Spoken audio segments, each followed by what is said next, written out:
Tenía 15 años cuando me ocurrió esto. Había desobedecido a mis padres y había salido a la ruta en la camioneta de quien en ese momento era mi novio.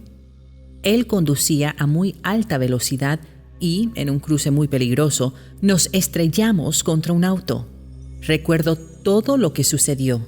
Quedé tirada sobre un costado de la ruta vacía.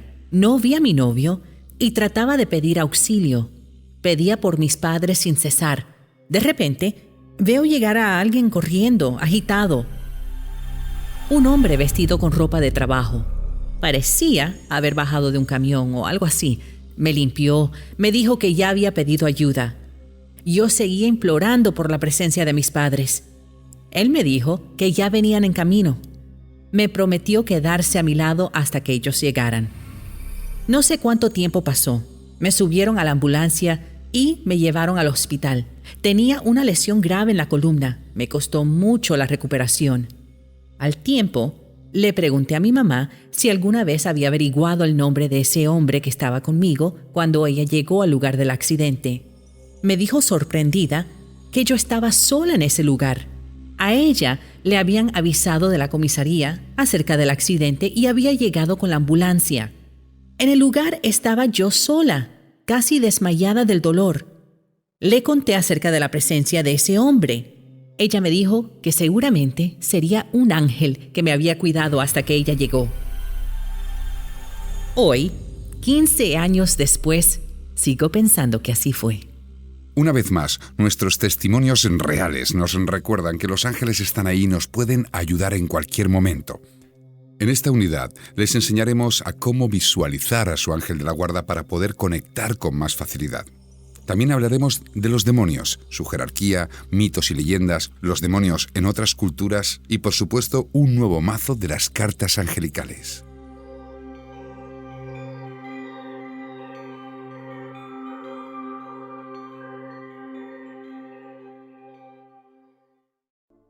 La palabra demonio proviene del griego diablos, que significa el que instiga, el calumniador, el que pone división. Esta criatura representa el odio, la destrucción, la mentira, la malicia y la soberbia. El origen de los demonios reside en una prueba a la que Dios sometió a todos sus seres de luz. Muchos teólogos sostienen que el Ser Supremo reveló a los ángeles la futura encarnación de su Hijo Divino, Jesús, y les ordenó rendirle adoración para toda la eternidad. Uno de esos ángeles, el más bello y poderoso llamado Luzbel, se rebeló contra Dios y pronto se desató una feroz batalla entre Luzbel y alguno de los ángeles que lo seguían contra el resto de las criaturas celestiales leales a Dios. Ante esta despiadada rebelión, un ángel muy bello exclamó una proclama de amor y lealtad al Ser Supremo. ¿Quién como Dios? Aquel ángel obtuvo el nombre de San Miguel Arcángel y Luzbel se constituyó en Lucifer, Satanás o el Diablo. A partir de allí se inició una dura batalla entre los ángeles buenos y los ángeles malos.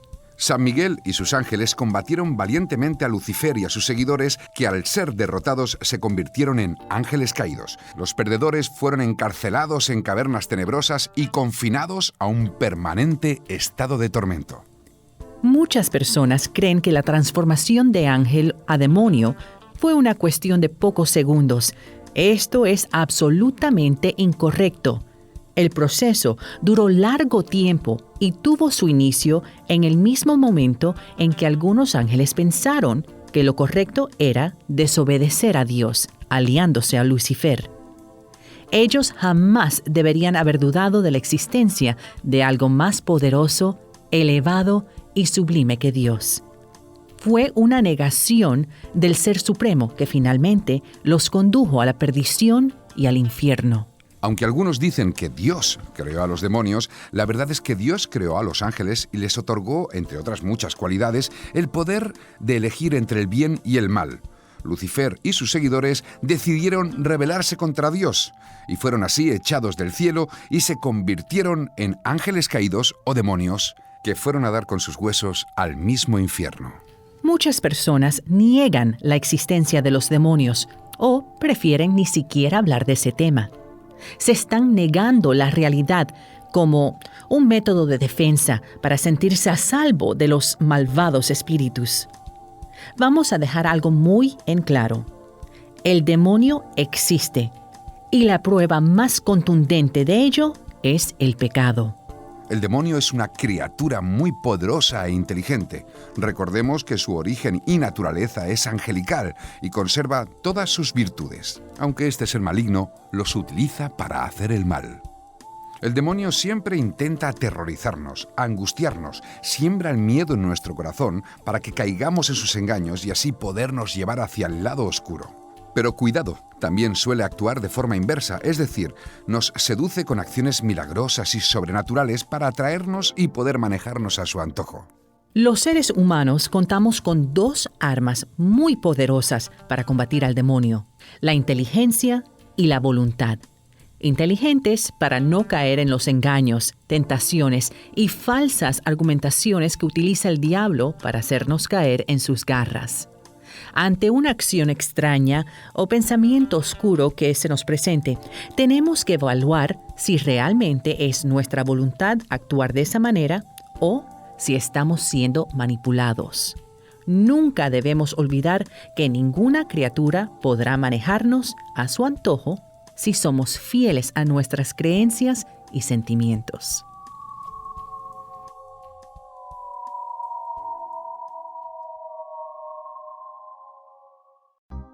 Cada vez que el demonio nos tiente, los ángeles estarán presentes para iluminarnos el camino correcto que debemos seguir.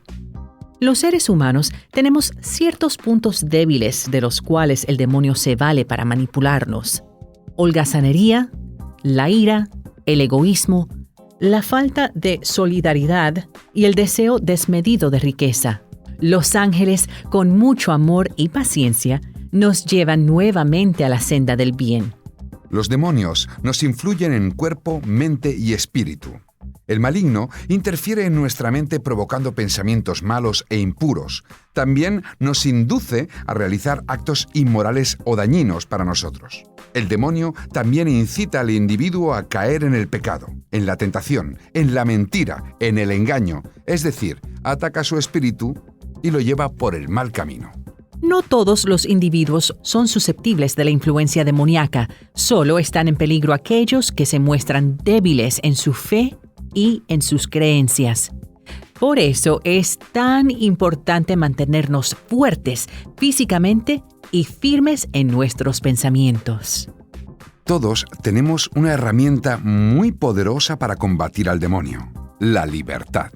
Como ya hemos dicho antes, si somos lo suficientemente inteligentes, fuertes y tenemos voluntad inquebrantable, podremos combatir sin problema a los demonios. Los hombres tenemos la libertad de elegir y a través de nuestro libre albedrío podemos saber lo que es bueno y malo y lo que es conveniente para nosotros en cada momento. La Iglesia Católica nos provee de herramientas para combatir la influencia demoníaca a través de las oraciones, de los sacramentos y de la penitencia. Nos recomienda el uso de los sacramentales. Ellos son aceite, agua y sal exorcizados. La religión católica, como tantas otras, también nos brinda sus ángeles para que nos protejan de los espíritus malignos. Puede ocurrir algunas veces que en ciertos momentos de debilidad podamos caer en la tentación y el pecado. Lo más importante en esa circunstancia es hacer autoanálisis de la situación. La energía angelical está dentro nuestra y nos ayudará siempre a discernir entre el bien y el mal. También puedes aprovechar en alguna de las ceremonias angelicales para realizar algún momento de reflexión. Nos será de gran ayuda contactar y conversar con nuestro ángel de la guarda. Los pecados capitales son 7. Lujuria, o sea, pensamientos o deseos excesivos de índole sexual. Gula, o glotonería, el consumo desmedido de comidas y bebidas. Avaricia, la adquisición excesiva de riquezas materiales. Ira, un sentimiento de odio y enojo descontrolado. Envidia, o sea, un deseo insaciable de poseer algo que otra persona tiene. Puede ser o no material. Soberbia, el deseo de ser más atrayente e importante que el resto de las personas. y pereza, un letargo del ánimo, sentimiento de tristeza que nos aleja de las obligaciones.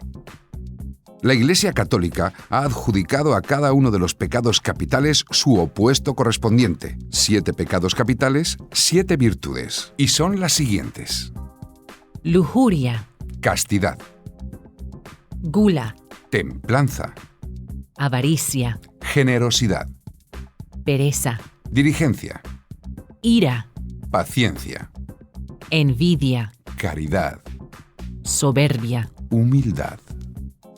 Según la leyenda que narra la rebelión de los ángeles caídos, esta tuvo su inicio en la soberbia demostrada por Lucifer y sus seguidores. Ese fue el primer pecado cometido. Todos los pecados son perdonables, ya que Dios perdona siempre, pero el Ser Supremo no perdona a quien no se arrepiente. En el caso de los demonios, ellos no desean el perdón ni tienen ningún arrepentimiento por sus acciones. No es que Dios no los bendiga, sino que los demonios no aman a la divinidad, no anhelan su perdón.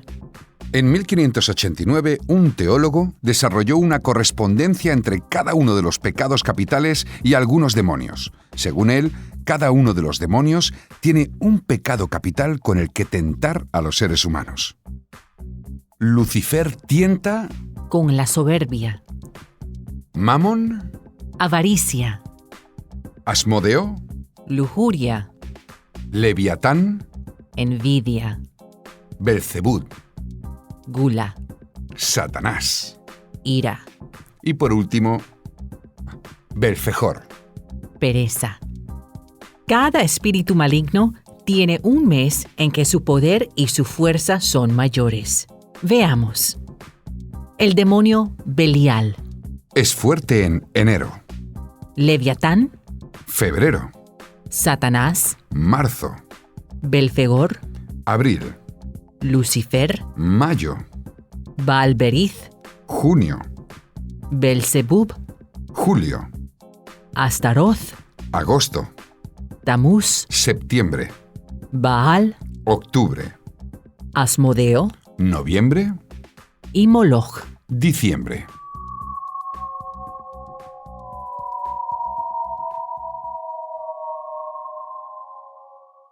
Ya hemos visto que los ángeles están organizados por jerarquías. Así pues, los demonios también están organizados en distintos tratos. De cada una de las 9 jerarquías de los seres de luz, serafines, querubines, tronos, dominaciones, virtudes, etc., cayeron ángeles que posteriormente se transformaron en demonios. Por ese motivo, también existen 9 jerarquías demoníacas. Los ángeles caídos siguen conservando la inteligencia, el poder y la fuerza con los que fueron creados originalmente, pero una vez convertidos en demonios, utilizan todas esas cualidades para hacer el mal en la tierra. Cada una de las 9 jerarquías de demonios tiene un líder. Lucifer, a este demonio se lo denomina el emperador. Beelzebub, el príncipe, posee el título del Señor de las Moscas. Él es el primero en importancia luego de Lucifer. Astaroth, el gran duque, tiene la capacidad de ver el pasado, el presente y el futuro. Puede adivinar los deseos secretos y concede protección a los poderosos. Lucifugo, el primer ministro, tiene el poder y el manejo de todas las riquezas y los tesoros del mundo. Satanachia, el gran general. Este tiene la capacidad de someter a las mujeres y manejarlas a su antojo. Agliareth, el gran capitán. Este tiene el poder de descubrir todos los secretos del mundo.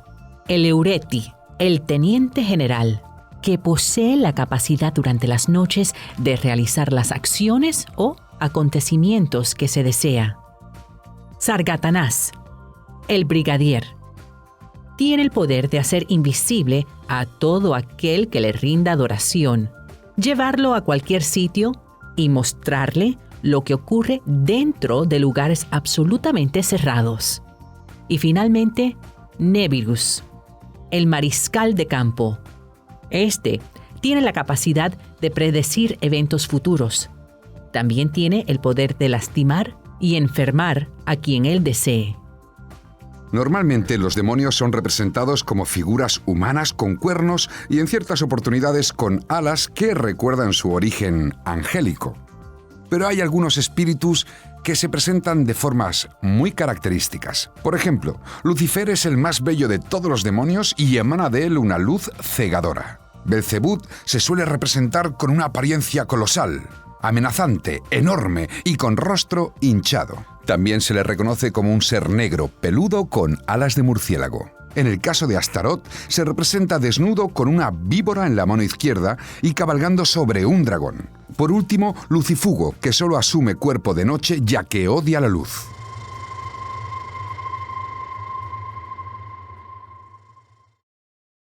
La transformación de algunos seres de luz en ángeles caídos tiene explicación. En determinado momento y ante ciertas circunstancias, las criaturas celestiales debieron tomar una decisión. Todas tuvieron la libertad necesaria para elegir. Algunas lo hicieron optando por el camino del bien, y otras prefirieron seguir por la senda del mal y del odio. Uno de los mitos sobre los ángeles y ángeles caídos tuvo su origen en Alejandría. Según esta leyenda, Dios creó a todos los ángeles con las mismas características y cualidades. Todos ellos poseían el libre albedrío y algunos simplemente decidieron alejarse de Dios. Hubo un grupo que se mantuvo muy cerca de Dios. Aquellos que se alejaron algo más se convirtieron en ángeles propiamente dichos y conforman el escalón más bajo de la jerarquía angelical. Los seres de luz que se alejaron aún más se convirtieron en seres humanos. Y todos aquellos que se alejaron mucho de Dios acabaron convirtiéndose en ángeles caídos o demonios. Otra leyenda sobre la aparición de los ángeles caídos sostiene que Dios tiene dos lados o facetas. Uno de ellos es sombrío y el otro es claro y divino. El Ser Supremo se valía de su lado oscuro para comunicarse con los hombres, porque si les mostraba su lado claro, podían morir como consecuencia del poder y la luz que desprende. El lado sombrío se transformó en la palabra de Dios, y posteriormente en su voz. El lado oscuro de Dios tomó vida propia y se convirtió en Satanás.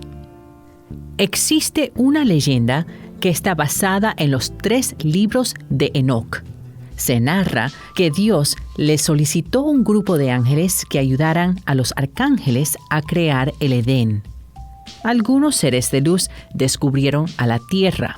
Se enamoraron de las mujeres del lugar, las tomaron como esposas. Dios se enfureció ante esta conducta y echó del cielo a los ángeles que lo habían traicionado.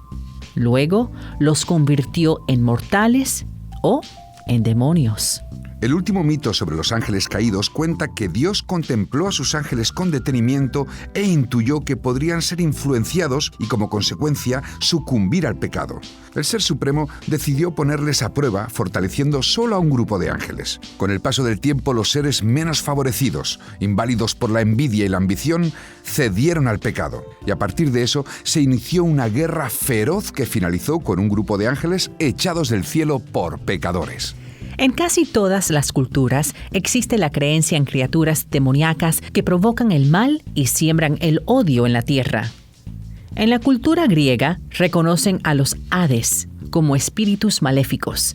En la tradición cristiana, como ya hemos visto, los demonios tienen origen angelical. Fueron creados como seres de luz y a partir de un pecado se transformaron en ángeles caídos. Posteriormente se les llamó demonios, diablos, malignos, Satanás, etc. En la tradición escandinava, el demonio es llamado Loki y en la mesopotámica, Marduk. El Islam tiene como eje principal la creencia en una entidad maléfica. Toman la figura de Satán del judaísmo. El Islam le otorga el nombre de Shaitán o Iblis. Según el profeta Mahoma, Iblis fue echado por desobedecer la orden de Dios de postrarse ante Adán. Así como la religión cristiana cuenta con los ángeles, el Islam cita a los jinns, que significa genios. El budismo también habla de la existencia de los infiernos llenos de criaturas demoníacas. Ellas tienen como objetivo atormentar, aterrorizar, perturbar y tentar a los seres humanos a caer en el pecado. Esta religión narra en sus escrituras varios combates entre dioses y una serie de adversarios, como por ejemplo Indra o Vritra. Las criaturas demoníacas se encuentran esculpidas en el exterior de las puertas de los templos para que los fieles las vean y puedan evitar sus artificios malignos.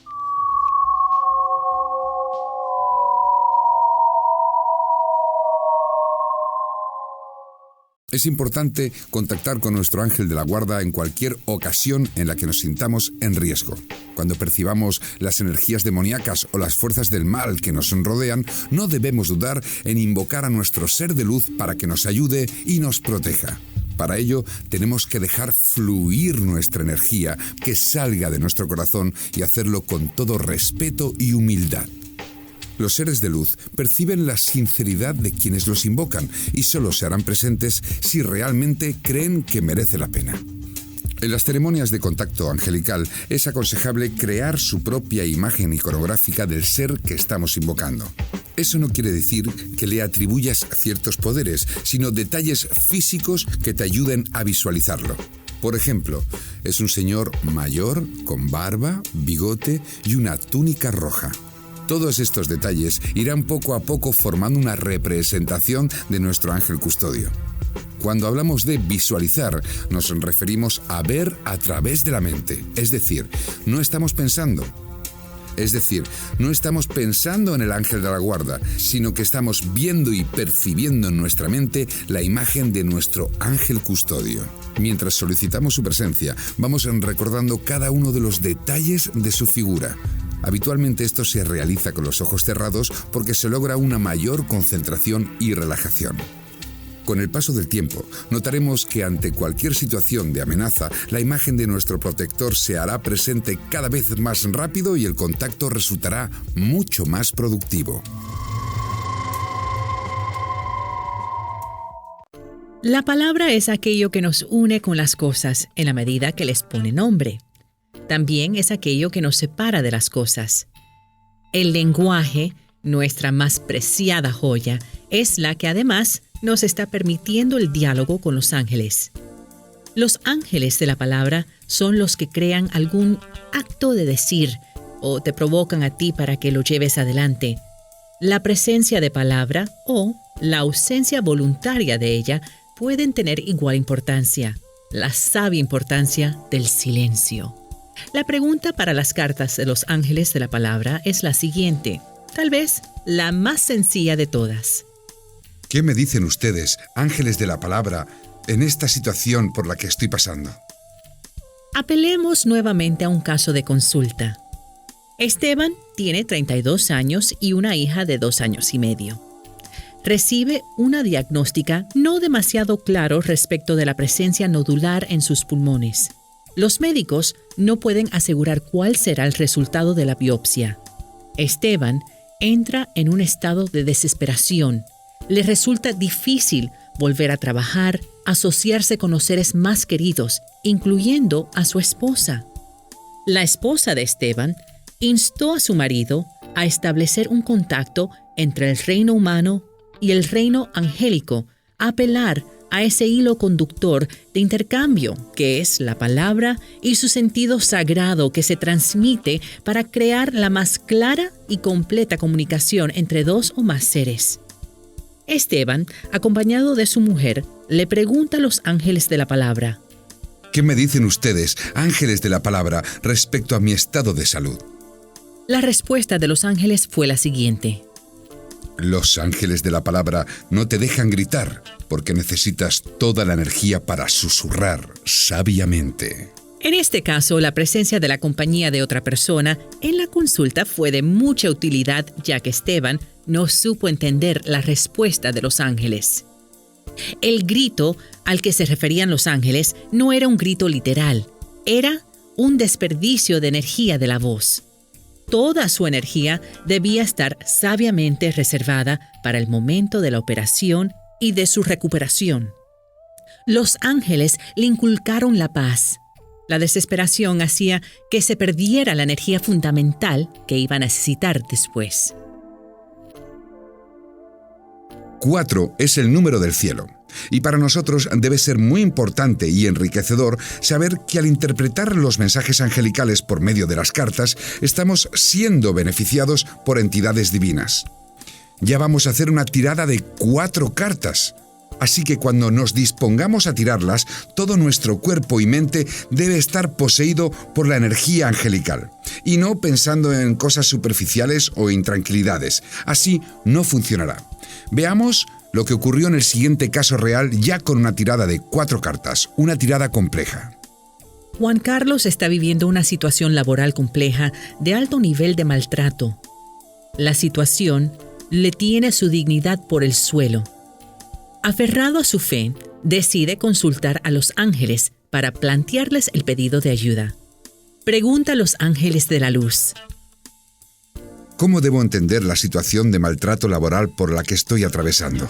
La respuesta de los ángeles es la siguiente: los ángeles atraviesan por ti esa barrera de luz y sombra.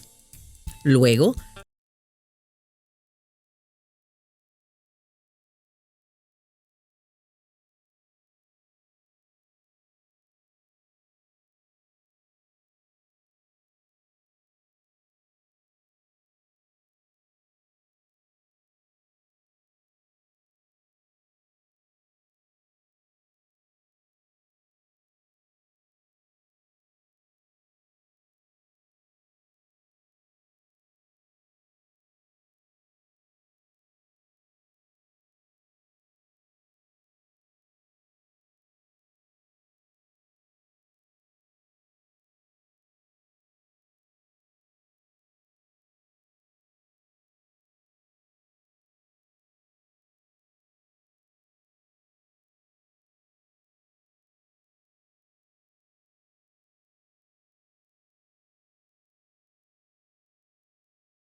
podemos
En los próximos